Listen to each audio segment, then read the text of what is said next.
এর আলোচনা অবতল দর্পণে লক্ষ্যবস্তু ফোকাস দূরত্বের দ্বিগুণ দূরত্বে অবস্থান করলে বিম্ব কিরূপ হবে। তাহলে মনে করি mm' একটি অবতল দর্পণ। ইহার মেরুবিন্দু P, প্রধান ফোকাস F, আলোক কেন্দ্র C এবং PFC প্রধান অক্ষ। এখানে ওয়ে বিস্তৃত লক্ষ্যবস্তুটি মেরুবিন্দু P থেকে 2F দূরে অবস্থিত।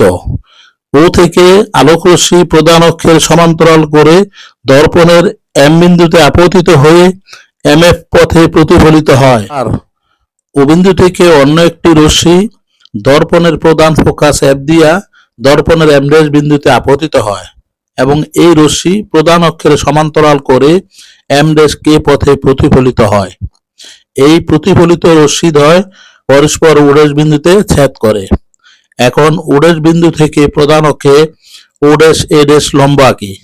তাহলে O'A' হবে OA এর সৎ প্রতিবিম্ব এবং এই প্রতিবিম্বের অবস্থান 2F দূরত্বে। প্রকৃতি সৎ, সোজা এবং উল্টা। আকৃতি লক্ষ্যবস্তুর সমান। ধন্যবাদ সকলকে।